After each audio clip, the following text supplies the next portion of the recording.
आप कितना एकजुट कर पाएंगे लोगों को ये बयान? सैमसंग का है जिससे कनेक्ट है। हमारे पूज्य संत बागेश्वर बाबा ने ऊपर जो से कुछ कहा है वो तो हिंदू धर्म के मूल में अच्छा, है। पर्दा गिरा दीजिए। वेदों का पहला वेद जो ऋग्वेद कहता है, संगच्छध्वम संवदध्वम संवो मनासी जानताम देवा भागम यथा पूर्वे सज्जनानाम उपासते। साथ में बैठो, साथ में विचार करो और साथ में एकजुट होकर के कार्य करो, यही संदेश है। वो अगर हिंदुओं को एकजुट करने की बात कह रहे हैं तो जैसे सांड लाल कपड़ा देख करके भड़कता है, वैसे ये राजद वाले क्यों भड़क रहे हैं? राजद वालों को, कांग्रेस वालों को, सपा वालों को क्या समस्या है?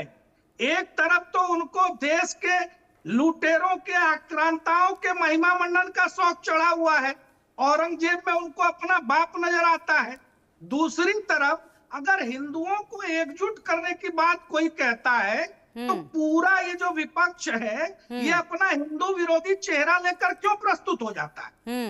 राजद का तो ये चरित्र है। पहले रामचरितमानस का अपमान किया उनके नेता चंद्रशेखर यादव ने, फिर एक नेता फतेह बहादुर सिंह ने मां दुर्गा, मां सरस्वती का अपमान किया, लालू यादव ने महाकुंभ को लेकर के अपमानजनक बातें कही, और अब हमारे पूज्य संत के द्वारा हिंदुओं की एकता का बात करने पर उनको बिल्कुल बिल्कुल बिल्कुल जयराम जी, बिल्कुल। और विजय कौशिक जी, ये सवाल मेरा आपसे, जिस तरीके से आपने जयराम जी को सुना होगा, वो कह रहे हैं कि इस तरह के बयान जब भी सामने आते हैं, कोई भी हिंदू धर्मगुरु हो या कथावाचक हो, जब इस तरह के बयान देते हैं तो आखिरकार क्यों ये जो तमाम पार्टियां हैं, चाहे वो कांग्रेस हो, आरजेडी हो, कोई भी पार्टी हो, विपक्षी पार्टियां हो, वो उनका ये हिंदू विरोधी चेहरा अचानक सामने क्यों आ जाता है? क्यों इसकी निंदा वो करने लग जाते हैं? क्यों नहीं हजम हो पाता है ये?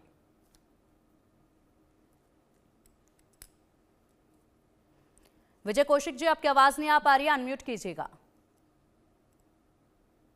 कांग्रेस पार्टी बाबा बागेश्वर की इस बात से सहमत है कि हिंदुओं को एकजुट हो जाना चाहिए, लेकिन हमारा मतभेद क्या है? हमारा मतभेद ये है कि हम ये कहते हैं कि हिंदुओं को एकजुट हो जाना चाहिए, लेकिन बेरोजगारी के खिलाफ, बढ़ती हुई महंगाई के खिलाफ, बढ़ती हुई अशिक्षा के खिलाफ, बढ़ती हुई सामाजिक बुराइयों के खिलाफ, जिस नशे से मोदी सरकार पैसे कमा रही है, जिस अवैध खनन से इनके नेता पैसे कमा रहे हैं, इन सब गलत कार्यों का विरोध करने के लिए जनता को मैदान में उतर जाना चाहिए। वहीं भाजपा क्या चाहती है कि हिंदू एकजुट हो जाए मुसलमानों के खिलाफ, हिंदू एकजुट हो जाए लड़ाई दंगे के लिए। नहीं भाजपा के पक्ष नहीं, में विजय कौशिक जी, लड़ाई दंगों की बात यहाँ पर कहाँ से आ गई? आप ये देखिए, जब जब ये दंगे हुए हैं, जब ये दंगे हुए हैं, चाहे वो संभल हिंसा हो, ये तमाम जो हिंसा हुई है, आप उस पर भी जरा नजर डालिएगा। कहाँ इन दंगों को रोका जाता है? हमेशा इन दंगों पर बात होती है, लेकिन ये कब किसने उकसाया, आप ये बताइए। जिस तरीके से आप कह रहे हैं कि यहाँ पर दंगों के लिए उकसाया जा रहा है, दंगों के लिए हिंदुओं को एक किया जा रहा है, मुझे एक चीज बताइए, क्या आप बाबा बागेश्वर के जो बयान है उसके खिलाफ हैं? आप मेरी बात, मैं देश की जनता के सामने एक बात कि 10 साल से ज्यादा भाजपा की सरकार को केंद्र में और विभिन्न राज्यों में हो गए। अगर हिंदू राष्ट्र बनाने की बात है तो मोदी जी ने क्यों नहीं बनाया? बना दीजिए, हमें उस चीज से कोई ऐतराज थोड़ी ना है। आप ऐतराज नहीं है, लेकिन इस तरह के बयानों का भी तो आप विरोध कर रहे हैं। नहीं, वो इसलिए क्योंकि ये राजनीतिक बयान है, समाज को तोड़ने वाले बयान है। ये राजनीतिक बयान कैसे हो सकता है? ये राजनीतिक बयान, खुद यहाँ पर बाबा बागेश्वर ने कहा है कि मैं किसी भी प्रचार प्रसार के लिए नहीं आया हूं, मैं चुनाव के लिए नहीं आया हूं। भारतीय जनता पार्टी ने भी यही कहा है। क्या उन्होंने वोट की अपील की है? सुनिए ना, राजनीतिक बयान ये इसलिए है कि भारत सरकार को मालूम है, बाबा बागेश्वर को भी अच्छी तरह मालूम है, आज के इस ग्लोबलाइजेशन नहीं, आप इसको राजनीतिक तौर पर कैसे जोड़कर देख सकते हैं, या भारतीय जनता पार्टी से जोड़कर कैसे देख सकते हैं? हिंदू धर्म गुरु हैं, कथावाचक हैं, हिंदू धर्म गुरु हैं, कथावाचक हैं, और उनका काम है प्रचार प्रसार करना अपने धर्म का। क्या मौलवी अपने धर्म की शिक्षा नहीं देते हैं? क्या मौलवी अपने धर्म की शिक्षा नहीं देते हैं? सुनो ना, मैं कांग्रेस पार्टी की तरफ से बाबा बागेश्वर को कुछ चैलेंज देता हूं कि वो ये बताएं कि भारत को हिंदू राष्ट्र बनाने से क्या क्या फायदे होंगे आज के इस अंतर्राष्ट्रीय परिदृश्य में। ठीक है विजय जी, ठीक है स्वामी, ठीक है विजय जी, ठीक है विजय जी, ठीक है स्वामी शैलेशानंद गिरी जी हमारे साथ जुड़े हुए हैं। महाराज जी, आपने अभी विजय कौशिक जी को सुना, उनका कहना है कि मैं चैलेंज करता हूं बाबा बागेश्वर जी को, वो बताएं कि भारत को हिंदू राष्ट्र बनाने पर क्या फायदे होंगे।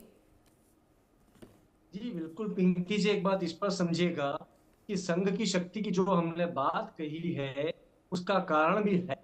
आप 562 से ज्यादा राजाओं वाला इस भूखंड के अंदर जब मध्यकाल के आक्रांता आए थे, उस समय पर हिंदू की एकता न होने के कारण हमें पराधीन होना पड़ा। तो एक ऐतिहासिक दस्तावेज है। रही बात हिंदू राष्ट्र बनाने से क्या लाभ होंगे, तो देखिए हिंदू राष्ट्र की परिभाषा किसकी क्या है मैं उसको नहीं जानता, किंतु मैंने जो हिंदू राष्ट्र या हिंदू सनातन आयोग की बात जो करी या उसकी मांग जो करी, उसके अंदर स्पष्ट था कि कोई से भी संप्रदाय को मैं हिंदुत्व से या सनातन से अलग नहीं मानता। तो इस भारत के भूभाग में रहेगा वो हिंदू जीवन शैली के आधार, फिर से मैं रिपीट करूंगा, हिंदू जीवन शैली के आधार पर वो अहिंसा का, सत्य का, अनुशासन का, प्रेम का पालन करेगा।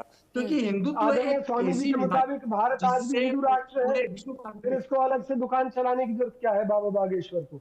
अभी स्वामी जी पूरी सच्चाई कह रहे हैं। नहीं, मैं सुन नहीं पाया कौशिक जी। आपने जो कहा है सच कहा है, तो फिर उस परिस्थिति में हिंदू राष्ट्र की कथित रूप से एक मुहिम चलाकर क्या साबित करना चाहते हैं बाबा बागेश्वर? अगर सभी हिंदू हैं आपके मुताबिक, विजय कौशिक जी, यहाँ पे मैं आपको बताना चाहूंगी, विजय कौशिक जी कथावाचक हैं धीरेन्द्र शास्त्री, और जब वो कथा सुनाते हैं तो यानी कि वो अपने हिंदू धर्म का